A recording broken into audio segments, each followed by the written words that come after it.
Anything can happen. Broadcast is live. Oh, we are live. Live. Yeah, all the way live.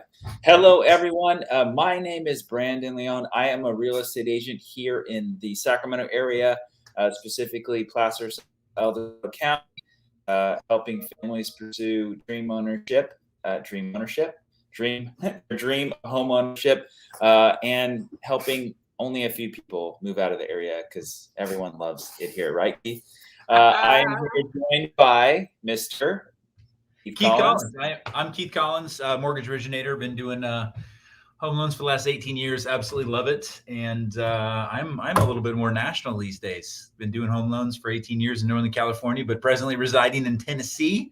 Yes, made the jump, and it's a good thing, man. It's a good thing. So, but real quick, talk about that a little bit, because some people might hear Tennessee and say, "Well, he can't do a home loan for me here in Rockland." Right? Yeah, it's an interesting thing, right? So we started looking at the business in 2020, and we're here in California, and my business model was always to meet with customers, and 2020 happened, and we were essential services, whatever that means in California. We were open. I was in the office every day, but clients didn't want to meet, didn't want to come in. We've always been a very digitally based mortgage operation, and the company I work for is very digitally based. So we kind of seamlessly slid into kind of a digital mortgage world in 2020, where we didn't meet clients and really didn't meet them in 2021. My operations team, Joy, Sarah, and Blair are still in California. So if client needs to meet, we can do that. If I have to fly back, I will. It's a quick flight. But I've just noticed that with the ability to work digitally with customers, they actually really appreciate the ease and ability to do Zoom meetings like this, rather than gathering up all the financials, take time and get a babysitter on a Tuesday night and go meet with a loan officer. I think that's true. Business has changed as we know it. Thanks for sharing that. We kind of have a process to this. I'm going to talk about what we're going to be sharing today here. But before we do that, this is our Sacramento November 2021 real estate update. Sorry, man. Hello. Give me that water. This is our 2021 Sacramento real estate update for November. So, what we do is this is kind of our happy hour. We call it Brew and Real Estate. I don't have a brew, but I have actually some whiskey here. What do you got going on, brother? What do you got going on? I'm drinking Wild Turkey. Ooh, which one is that? That's also rye. Yeah, so it's a barrel proof rye, 112.2% rye, non-shell filtered. Boom. You just cracked that. How is that? I haven't had it yet, so I'll tell you in a minute. I'm about to. Okay, all right. I'm super interested. The Rare Breed itself is one of the best whiskeys for its price, under $50. Agreed. They do a good job. This one's a little more expensive, but it actually, if you can find it at Costco, you can get it. It's an interesting thing, and I know we need to go quick on this, but I think Wild Turkey sometimes has kind of a bad name or a bad rap. It's like a cheaper bourbon because of the Wild Turkey 101, I remember like in high school or whatever, that was like Jack Daniels kind of thing. But Wild Turkey actually does make some really good bourbons. Yeah, it's good. It's well balanced. Got a little bit of that rye spice. I think I'll let it open up a little bit. What do you got? Dude, I got a California classic right here, bro. I got this shipped in, and I'm loving it. I got a little Pliny. A lot of people call it Pliny. It's not Pliny. Pliny the Elder. It's Pliny. Pliny the Elder. I got a little Russian River Brewing. This is a beautiful IPA.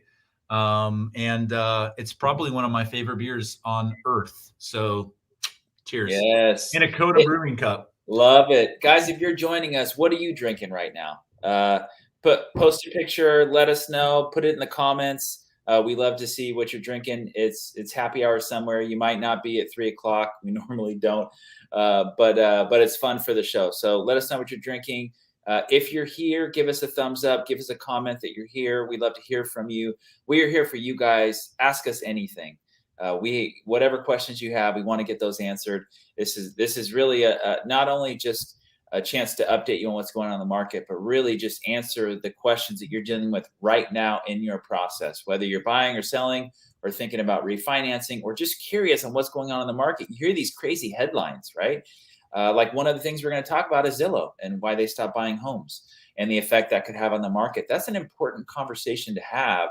And if you're just reading headlines, you're going to get what they want you to hear, and it's all fear-based, right? It may not be truthful. So we want to make sure you get good information from a good source. So we're going to talk about Zillow, and we're also going to talk about inflation.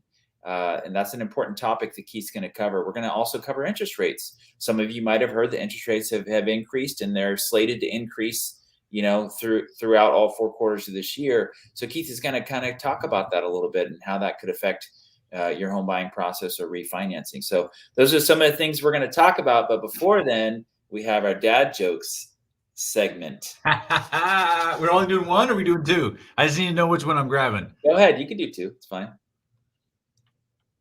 You ready? Yeah. What happens when you touch Dwayne Johnson's butt? It's harder than a rock. You hit rock bottom. Oh, rock bottom. That's actually a pretty good one. I'm like, it had to be The Rock. Wow. All right. Okay. My turn. Yep. My printer's name is Bob Marley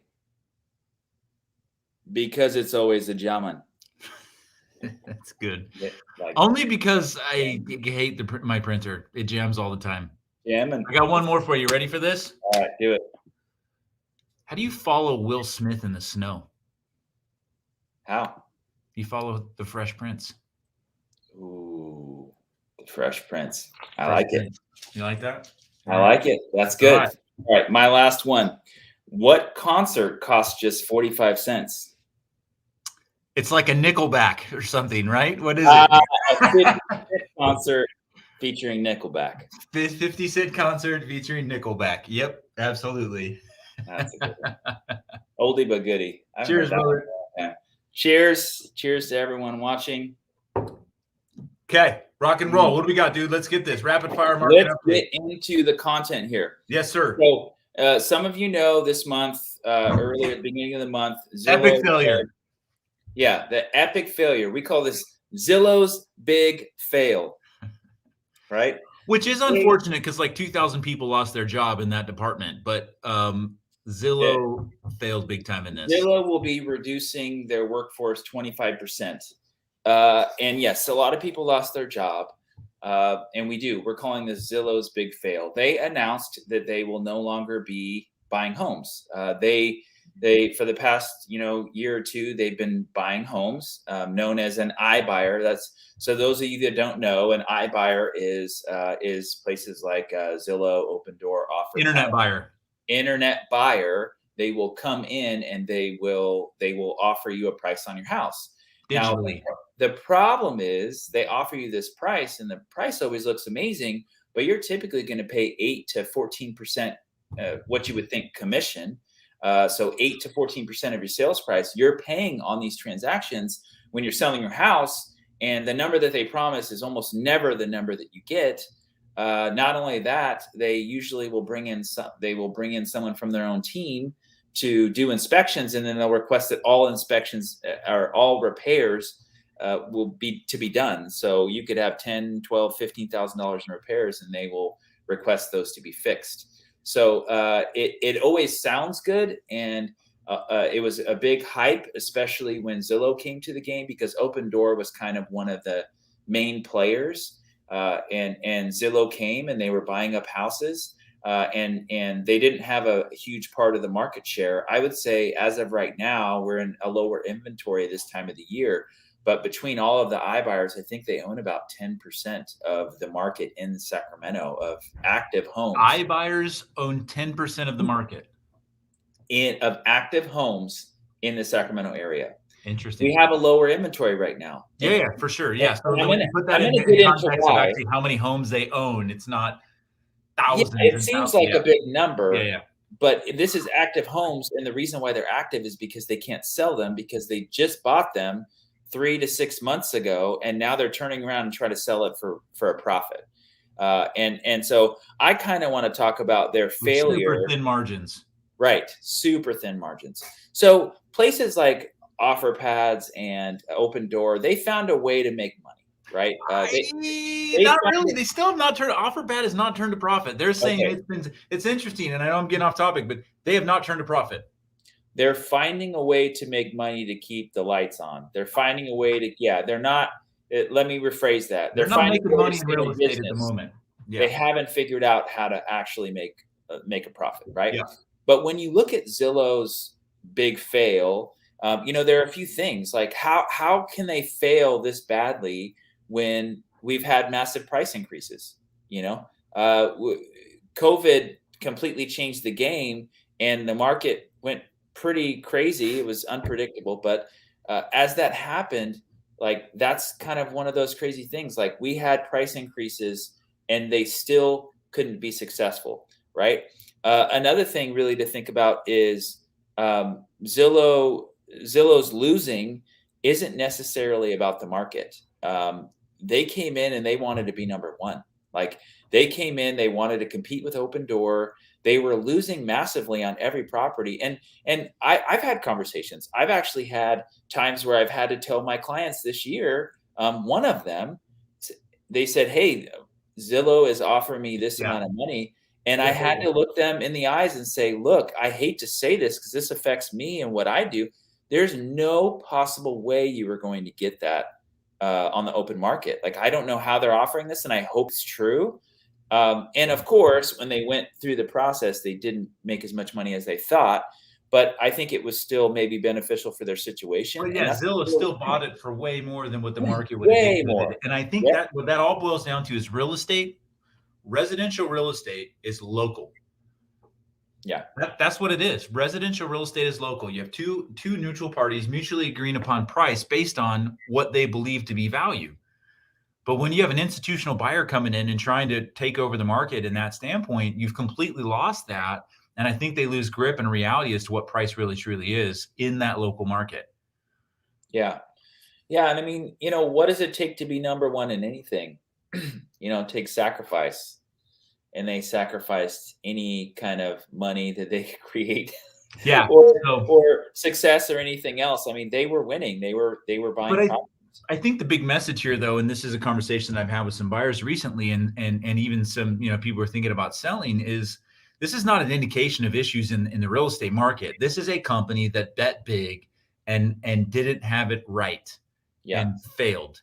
This isn't an indication that the real estate market is crashing, and they're pulling out because they think the real estate market is crashing. They're pulling out because they've realized we cannot do this on the level that we thought that we can and turn a profit. Yeah, and that's exactly what I was getting to. Sorry, I stole your thunder. My bad, dude. Common conversation of the market isn't crashing. Yes. That's the headline everywhere. Is the market crashing? The market is not crashing. Every single professional, like you look across the board, everyone is slating an increase of real estate transactions and median sales price, home prices, everything is going to be steady and rising in 2022. So we don't have to worry about that. Mm-hmm. But it's always been something, right? In early 2020, you had COVID, right? And then after the COVID, then it was forbearance, right? Forbearance was the big talk, and what's the impact it's going to have. And then it was, eviction, right? And foreclosure moratorium. And that was the big talk. And there's always going to be the headlines. And so, now it's Zillow, right? And so people say, oh, well, if Zillow's out of the market, then maybe it's not a good market. And to Keith's point, that's exactly what they did. They bet big. They didn't have the right structure, and they lost. That doesn't mean the market's crashing. It doesn't mean there's a huge impact. Now, what are they going to do with the 500 homes they have in the Sacramento area, right? They have between 450, 500 homes as of right now. And I think that's the question. Like, are they going to? And it's not a huge piece. It's not a massive number. But it is something to think about. Are they going to sell them, on the open market, which a lot of them they're trying to do? Are they going to sell it to, another institutional buyer, to another institution, investor? Are they going to rent them out? Because that can affect the market in different ways if they do that. So, but if you take nothing else from this, I don't think they're going to rent them out. I don't think so either. No, They I don't don't. have the infrastructure. No, they don't. They don't. But I mean, those are the common questions, right? That people are having. Uh, the likelihood is that they sell them all and they move on. They should have never gotten into it. And my whole point, like, if you get nothing else from this, real estate is complex. You can outsource a certain part of the real estate process, certain pieces, but you have things like inspections and negotiating and all of these different skills that a real estate professional has. You can't outsource that. You just can't. And even when it comes to marketing, right? Marketing strategies and pricing and staging and like all of these things. There's just so many factors that go into it. So if they would have just found a way to work with the realtors in the first place, they probably wouldn't have been in this position. And so there are other iBuyer platforms out there, and I always like to check to see what they will offer a house that I sell, and almost every single time it's much lower than what a real estate professional or what I get from my clients when we choose to sell their house. So I'm curious to see how quickly it takes them to sell those and how much of a loss they're willing to take, and if they need to offset them quickly.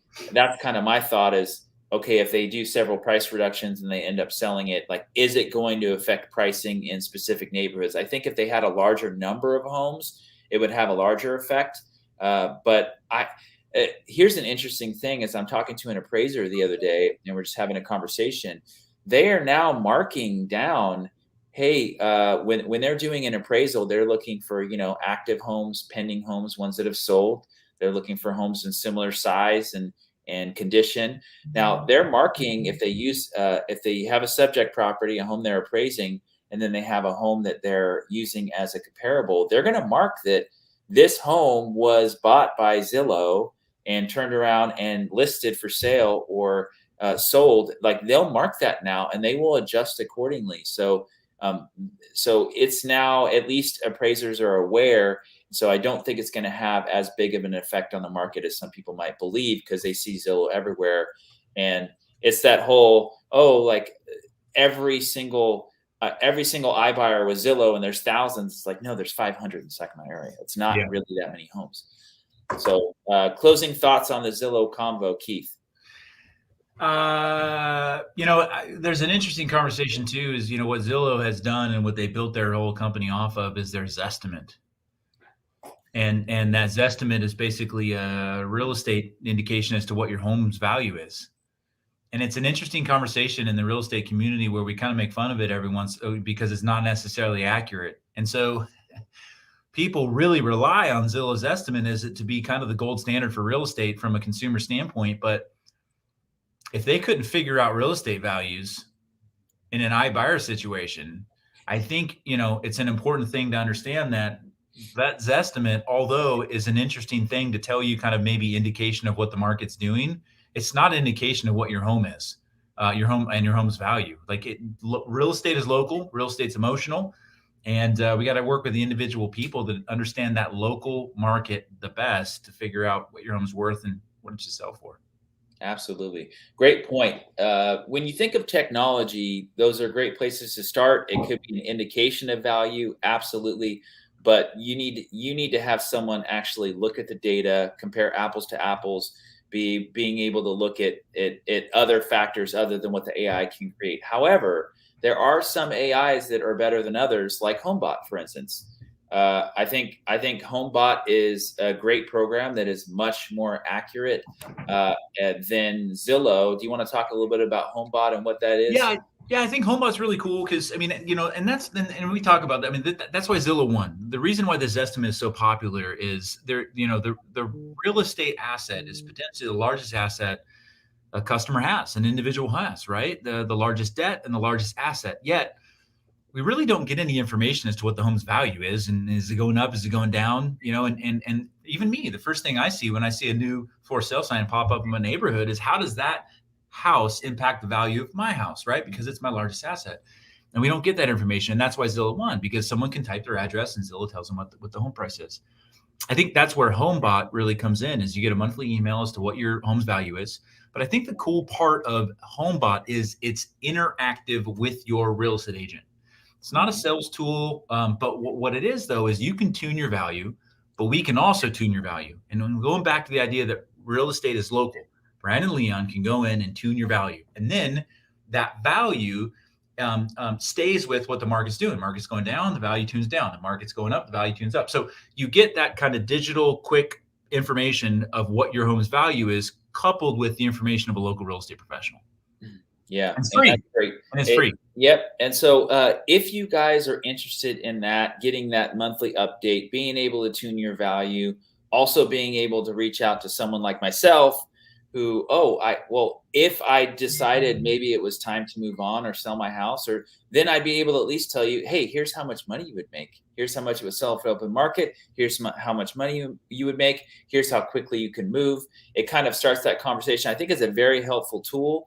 So anybody that's a homeowner here in the Northern California area, and you are curious on, hey, I want to be able to get up to date information on what my house is worth, to be able to work together to just keep an eye out. And maybe you only check it every few months or every 6 months or whatnot, but you can go in there and you can take a look at your value, and you can work together so that you can actually find out what your home is truly worth, which changes with the seasons, which changes with the market, which changes depending on what just sold down the street. But if you were interested in HomeBot, we can enroll you in there. It costs you nothing. We can send that out to you. So just either comment or reach out to us personally, and we can add you to that. So let's head in the other direction of inflation, which everyone loves to talk about. Keith, tell us what's going on right now with inflation. Yeah, I mean, so there's two parts of inflation, and this is an interesting thing that I'm kind of going down right now, and I've kind of gone down a rabbit trail of inflation. But one of the things that I've come to is inflation's a debt destroyer. But inflation does two things for us, at least related to real estate. The first thing it does is it raises interest rates. Inflation erodes the fixed return that an investor would receive on a mortgage. Right. So we as consumers think of a mortgage as something that we pay that's allowed us to be able to buy our home with debt. But someone lent you that money, and that money that they lent you is an investment in which they're trying to receive a return. And that's a fixed return. So that doesn't change. Right. S&P goes up, you make more money. S&P goes down, you make less money. The mortgage return is fixed and it does not change. And so if they're expecting a certain return, but inflation's going up, making the cost of living more expensive, interest rates have to go up with it. So the Federal Reserve has really resisted on commenting about inflation, but they recently have done so. And then we had some really interesting economic information. You're laughing. We've had some really interesting economic information that came out. Inflation superheated. We just saw an inflation report that's 6.4%. It's the highest we've seen in 30 years for inflation. And interest rates have gone up. Interest rates are still in the low threes. They're still historically awesome. But as we see inflation to increase and sustain, interest rates they're gonna trickle up. We're gonna see that. So if you've thought about refinancing, if you thought about taking out some cash and maybe consolidate debt or do home improvements, it might be something you want to look at now, because if you do it in 6 months, you're probably gonna be looking at a higher rate. So what I heard you say is that interest rates are going to continue to creep up as the year goes on. Correct.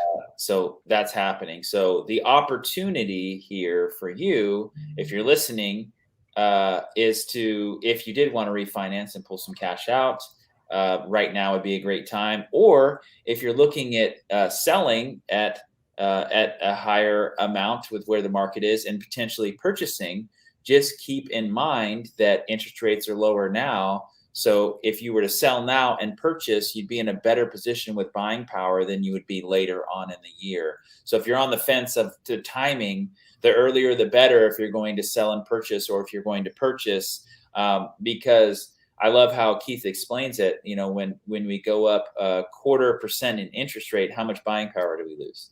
A 1% increase in interest rate is the same as a 10% increase in price. Right. And so that's going to drastically affect your ability to purchase the house that you want. So there is opportunity in that. and the fact that it's coming. So right now would be a great time to either refinance or purchase a home, or sell and purchase if need be. This time of the year as well is historically slower in the market as far as the movement. People, holidays and spending time with family. So right now is a great time if you're thinking about selling and purchasing right now, because it's just the buyers aren't out there as much as they normally would be. And if your house is, good, is in a good location or is in good shape and it's priced right, it's going to sell quickly. So what else do you have to add about inflation? Yeah, it's a little bit longer talk, but I think if we talk about inflation, it's not something to be scared of from a real estate standpoint. Real estate pays the owner in 5 ways: appreciation, amortization, tax deductions, cash flow, and inflation. Inflation actually erodes fixed debt.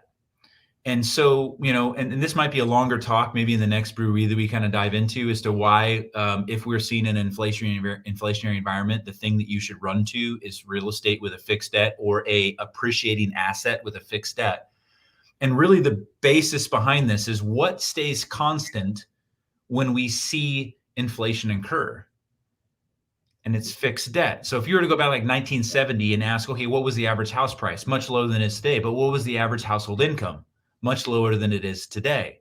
So when we see inflation, we also see income increase, right? And when we see income increase, the ability to service that debt becomes cheaper. And that's kind of the idea behind that fixed debt. If you lock in a $400,000 purchase with a $300,000 loan, that payment and rate is fixed in. So as inflation incurs, you're going to see a higher income to service that fixed debt. So right. Inflation is a debt destroyer. And I can dive into that more, I think, maybe on the next brewery that we get into. But for me, I'm looking at some of the debt that I have on my investment properties, and this inflationary environment with my primary residence and the rental properties that we own probably is going to make me over $100,000 a year in income because of inflation. Right. And I want to dive into that. Anybody that has fixed debt on real estate, inflation is making you money. Mm-hmm. And it's an opportunity to maybe buy more real estate, specifically rental real estate, because rents go up when we have inflation, property values go up when we have inflation, but the mortgage itself stays the same, and inflation erodes the return of that debt. So I'm not excited about inflation, but I'm excited about real estate in an inflationary environment. And so maybe we'll do that. Maybe next time we'll talk about investing. We'll talk about where the opportunities are and how inflation can help everyone make more money when it comes to investments. I appreciate your time, Keith, as always. I didn't see any questions come in here. Let's see. Don't see any questions here. As we close, should you have any real estate related questions or lending questions about real estate, about loan programs, let us know. We're here to help. Should you need any help or would like to have a conversation around buying or selling a home in Placer, Sacramento, El Dorado counties, I would love to help. If you need help with refinance, or you're potentially looking on purchasing property, need to start the pre-approval process, Keith Collins and his team are a great asset, and they'd be able to help you as well. But we will be back next month for the final brewery Sacramento Real Estate Update of the year. Excited about that, and maybe I will bring a few better dad jokes and make you laugh this time. We should go on. We should do like 5 or 10 and do something. They have to be Christmas dad jokes, though. Ooh, I like it. Christmas dad jokes. Maybe to celebrate. Yeah, to celebrate Christmas, I think we legitimately need to have like a ticker. Like if we make you smile or laugh, you get the point. Have you ever seen that? Yeah. The way they do the dad jokes for real. Yeah. And we literally, I'm go. In, dude. Yeah, that'd be fun. We'll figure out how to do that. Anyways, guys, we appreciate you. sticking here with us. And I know sometimes this information is not as fun to talk about, but we think it's fun. And we are here to help you with whatever housing goals you have in your future. So Brandon Leon signing off. Keith Collins. We'll see you on the next one. Sacramento. You had to.